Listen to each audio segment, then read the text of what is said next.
Sur le plan anatomique, les droits de l'abdomen présentent des insertions proximales sur les cartilages costaux et sur l'appendice xiphoïde et une insertion distale sur le pubis avec des fibres croisées.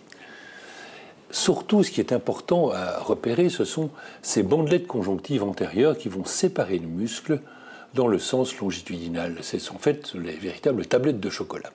Et puis, il peut y avoir un petit muscle triangulaire à base inférieure qui vient se superposer à la partie distale de ces droits de l'abdomen. La ligne blanche sépare les deux muscles droits de l'abdomen. Elle a la particularité d'être de largeur relativement importante en sus-ombilical et être pratiquement virtuelle en sous-ombilical. C'est ce que l'on retrouve bien sûr sous les coupes échographiques.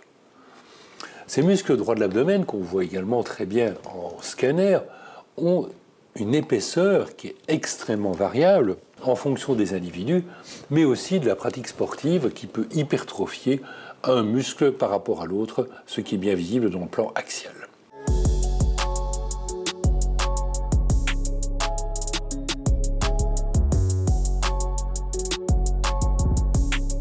Pour étudier en échographie la paroi abdominale, il est bien entendu nécessaire d'effectuer une analyse des muscles, mais aussi des orifices herniaires. Commençons par les muscles.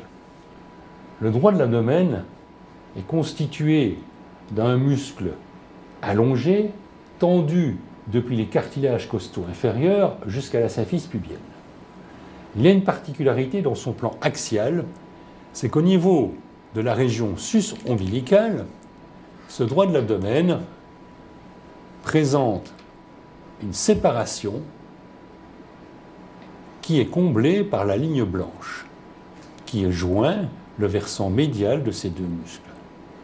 Quand on remonte, on voit que ces muscles droits de l'abdomen vont s'insérer sur les cartilages des côtes de chaque côté de l'extrémité de l'appendice xiphoïde.